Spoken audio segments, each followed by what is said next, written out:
January 24th, 1991. The desert sun burns white, baking the sand into glassy heat. Dust chokes the air, whipped into swirling walls by the relentless wind.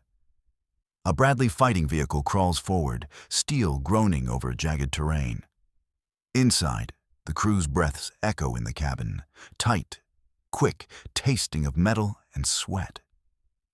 Explosions ripple across the horizon, the ground shaking under distant artillery. Sand sprays against the hull, scratching metal like fingernails.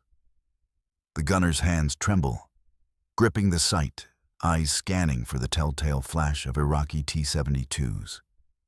Heat stings his face through the ventilation. Fear presses in. One wrong move, and the desert itself could swallow them whole. A missile streaks past, kicking up a geyser of sand behind the vehicle. The commander yells, voice tight with urgency. The radio crackles with frantic orders, static and shouted names colliding. For a single heartbeat, the world narrows to the hum of engines, the hiss of hydraulics, and the cold bite of death brushing past. Then the gunner sees it. A tank, steel glinting under the harsh sun, turret turning toward them. Fingers tighten on triggers, heartbeats drum against ribs. The crew holds a collective breath, not knowing if this moment will be their last. Because what happened next would rewrite everything. The year is 1990, and Iraq has invaded Kuwait, igniting a global crisis. Coalition forces, led by the United States, mobilize with unprecedented speed, assembling a mechanized army to push Saddam Hussein's forces out of the desert kingdom. The world watches as armored columns converge on the Kuwaiti border. Each vehicle a symbol of modern military doctrine. Among them, the M2 Bradley fighting vehicle moves forward, often dismissed by foreign observers and even some NATO allies as a lightly armed support bus. Too vulnerable, too slow, too lightly protected to match the Abrams main battle tank. Soviet military analysts, reviewing reports and battlefield exercises, scoff at the Bradley's armor and armament. They expect it to falter against Soviet-designed T-72s, just as they predict a short engagement dominated by heavy tanks. Inside the American command posts, officers emphasize coordination, reconnaissance, and combined arms. Bradley crews train relentlessly, simulating engagements, calculating ranges, studying enemy armor capabilities. Each drill reinforces one hard truth. Survival depends on speed, positioning, and the precise synchronization of man and machine. The political stakes are immense. Failure would embolden Saddam Hussein, destabilize the Gulf, and risk American and Allied credibility. Every armored unit sent into the desert is both a tool of war and a statement of intent. The coalition's planners anticipate high-intensity combat, but no one predicts just how the underestimated Bradley will change the calculus. Each mile forward through the sand dunes carries the weight of potential catastrophe and the chance to redefine armored warfare in real time. The desert itself becomes a silent adversary. Endless dunes shift with the wind, erasing tracks, hiding hazards, and complicating navigation. Temperatures swing violently, scorching by day, freezing by night. For armored units, the sand clogs engines, strains suspension systems, and saps crew endurance. Visibility is erratic. Heat haze distorts distances, making targets appear closer or farther than they are. Every maneuver carries a hidden risk. Every engagement is fought against both enemy and environment. Iraqi forces, dug in along defensive belts, rely on tanks, dugouts, and minefields. T-72s are deployed in strong, dispersed formations designed to punch through or repel armored advances. Iraqi commanders have prepared for a conventional assault, expecting to overwhelm light and medium vehicles with superior firepower. But intelligence is imperfect. Satellite imagery and reconnaissance drones only hint at the scale and coordination of coalition forces. The desert offers no mercy for mistakes. Misjudged terrain or delayed reactions can turn a tactical error into catastrophic loss. Meanwhile, the Bradley's strengths, advanced sensors, powerful autocannons, and tow missile systems are untested under actual combat conditions. Crews rely on training and trust in their vehicles, navigating this alien landscape under constant threat. The vast, empty expanses conceal both opportunity and danger. As coalition columns advance, every mile traveled is a calculated risk. Every engagement, a test of doctrine, technology, and nerve. And in this crucible, the Bradley will confront its greatest challenge, proving it can survive and dominate, where even the heaviest tanks might hesitate. Inside the Bradley, tension is constant. Crew members share cramped quarters, instruments humming, displays flickering with data, and every sound amplified. Metals settling, hydraulics pumping, the hiss of cooling systems. The gunner's eyes never leave the sight. The commander scans ahead, calculating distances, angles, and threats. Sweat mingles with dust on their faces, every heartbeat echoing the silent question: will we survive the next few seconds? The human element, the nerves, reflexes, and decisions under fire, is as critical as the vehicle itself. Tactically, the Bradley's design is unique. Unlike a main battle tank, it prioritizes reconnaissance, mobility, and fire support. Its tow missiles allow it to strike from standoff ranges, while the 25mm autocannon can engage infantry, light vehicles, and even armored threats. Combined with speed and maneuverability, it becomes a versatile tool in the hands of a trained crew. Yet these advantages are contingent on coordination. A single misfire, a delayed sighting, or a navigational error could mean disaster in the open desert. Technology also defines the battlefield. Iraqi T-72s rely on heavier armor and large-caliber guns, confident in their dominance over what they perceive as a lighter enemy. But the Bradley's advanced targeting systems, thermal imaging, and missile guidance create an asymmetry unseen in training exercises.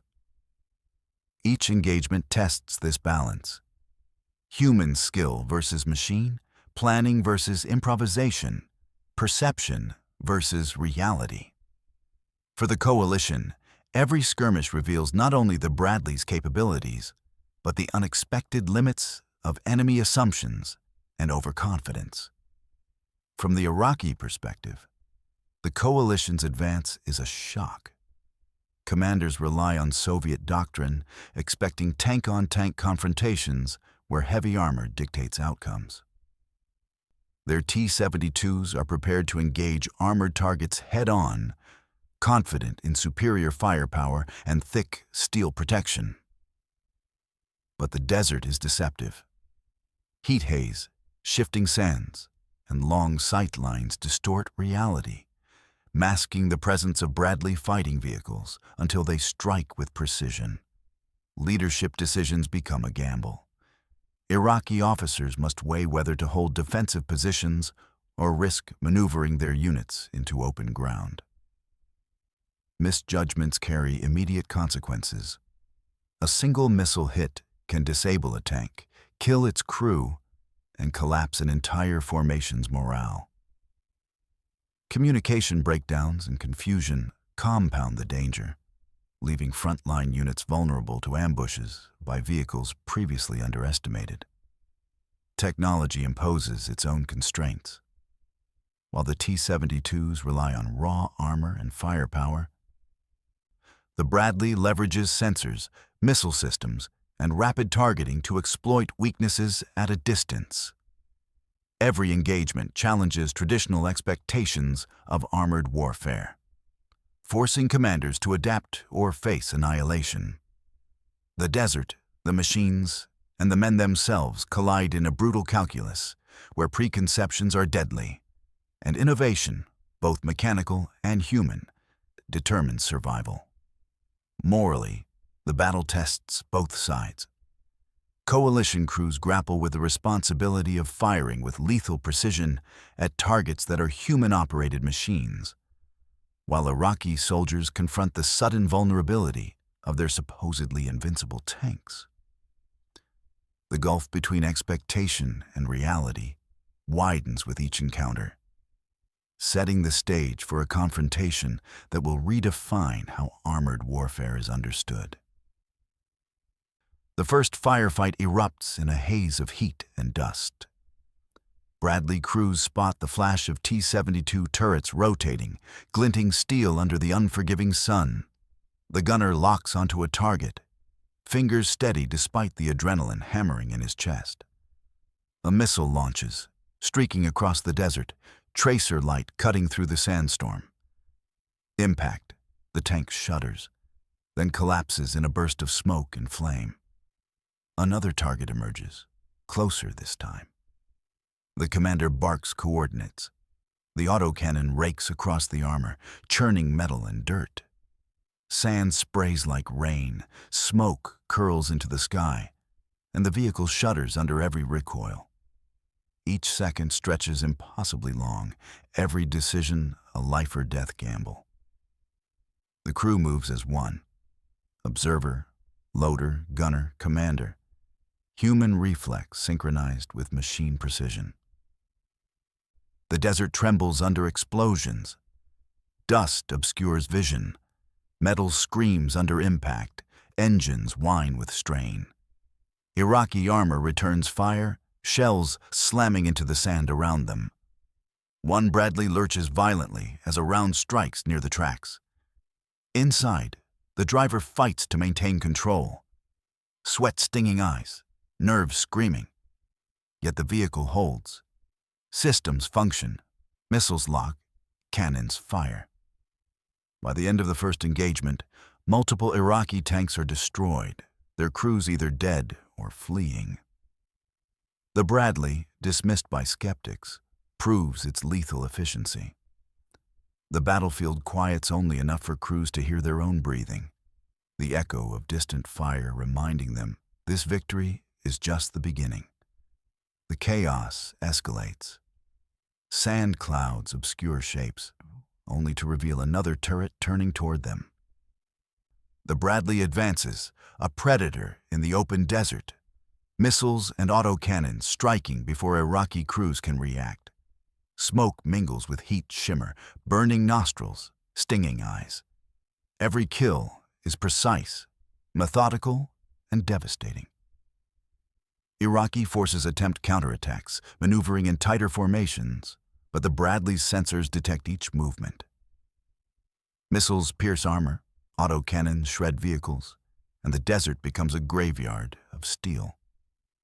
Crews inside the Bradley feel the tension spike with every flash on the horizon.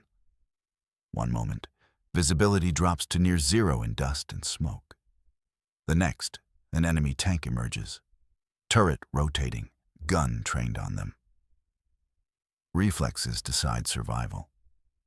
The engagement stretches for miles, a relentless exchange where speed, technology, and human skill converge. The Bradley moves with a rhythm that surprises even coalition commanders. A combination of reconnaissance, firepower, and evasive maneuver. Iraqi commanders struggle to adapt. Radio chatter frantic, miscommunication rampant. One misstep costs a formation its cohesion, another costs lives. By sunset, the battlefield tells the story. More Iraqi tanks lie in ruins than Abrams units engaged. What was expected to be a test of the Bradley's limitations becomes an unanticipated demonstration of dominance. Skeptics' laughter is silenced by steel and fire, replaced by the undeniable fact. The Bradley is no bus. It is a decisive weapon of modern warfare. The desert falls into an eerie quiet. Smoke rises from twisted metal, curling against the deepening orange sky. Sand is scorched, pitted with craters where shells struck, and tracks mark the paths of vehicles that survived or fled. Crew members climb out of their Bradleys, faces smeared with sweat, dust, and oil, eyes scanning for movement that isn't there. The human cost is visible. Bodies of Iraqi tank crews lie where their machines were destroyed, abandoned helmets and scorched uniforms scattered like remnants of a shattered illusion of invincibility. Inside the coalition command posts, reports confirm the unexpected tally. Bradleys have destroyed more Iraqi armor than anticipated, surpassing even the Abrams in confirmed kills for this engagement. Morale surges among crews who had trained with skepticism about their vehicle's combat effectiveness. The fear, adrenaline, and uncertainty of hours ago are replaced by cautious relief, tempered by the knowledge that this is only the beginning of a larger campaign. Medical teams move through the wreckage, tending to survivors. Injuries are treated where they fall, and the stench of burnt fuel mixes with the desert heat. Soldiers check their weapons, reload, and prepare for whatever comes next. The battlefield is a stark reminder of both vulnerability and resilience. The Bradley has survived, and so have its crews. But the cost, the smoke, and the silence testify to the brutality of mechanized combat. Strategically, the results reverberate through the coalition and Iraqi command alike. Iraqi officers struggle to explain how their supposedly superior tanks were neutralized by what they had mocked as lightly armed vehicles. Command structures are disrupted, units scattered, morale shaken. The desert, once a predictable battlefield, now feels unpredictable, dominated by the reach and precision of the Bradley. Coalition forces adapt quickly. Tactics evolve to exploit the Bradley's strengths. Reconnaissance teams paired with armored columns, coordinated missile strikes, and suppression of enemy formations before they can retaliate. Commanders begin to see the vehicle not as a support bus, but as a force multiplier capable of shaping engagements, taking out key targets, and changing the tempo of battle. Its unexpected effectiveness challenges long-held assumptions about armored warfare and forces a re-evaluation of doctrine in real time. Survivors of the Iraqi armored units recount confusion, miscommunication, and the sheer lethality of Bradley strikes. Many realize too late that underestimating a vehicle based on appearance alone is a fatal mistake. For coalition crews, the psychological impact is profound. Confidence grows alongside fatigue. Adrenaline fades to a steady awareness of danger and capability. The battlefield, scarred and silent, reflects both destruction and a strategic turning point. A vindication of innovation, training, and human-machine integration in the harshest conditions imaginable. The desert grows quiet, the sun sinking behind distant dunes. Smoke curls from burned vehicles, tracing the end of a battle that reshaped expectations. The Bradley, once dismissed, stands as a testament to precision, training, and human ingenuity harnessed through technology. In that scorched landscape, the human element is clear. Nerves, skill, and split-second decisions matter as much as steel and firepower. What was underestimated becomes decisive. What was doubted proves transformative. Armored warfare is no longer just about size or armor. It is about adaptability, coordination, and the courage to act when the moment demands it. The Gulf War would remember the M2, Bradley not as a mere transport, but as a weapon that redefined the battlefield. Its crews carried both fear and mastery, forging victory in metal and sand. The laughter of skeptics faded, replaced by the cold, undeniable truth of the desert. Underestimation can be fatal, innovation can be decisive, and in war, every second counts. The desert lies silent now, scorched and scarred, yet it holds a lesson beyond the battlefield. Machines and men collided in heat, dust, and fire, and the unexpected emerged. Not by chance, but by preparation, skill, and trust in one another. The Bradley, once derided, became a symbol of what happens when innovation meets discipline. History measures battles in losses and gains, but here it measures human resolve, adaptability, and the quiet power of technology wielded with purpose. Every destroyed tank, every calculated strike, every heartbeat inside that armored hull speaks to a truth often overlooked. Underestimation carries consequences, and courage is measured in seconds, not speeches. The Gulf War would remember the M2 Bradley not for its shape or nickname, but for what it accomplished against expectations. In the end, it was not merely a vehicle, but a testament to precision, strategy, and the relentless determination of those who dared to trust it. Look, in the silence of the desert, one fact remains. The desert forgets nothing, and history rewards those prepared to change its course.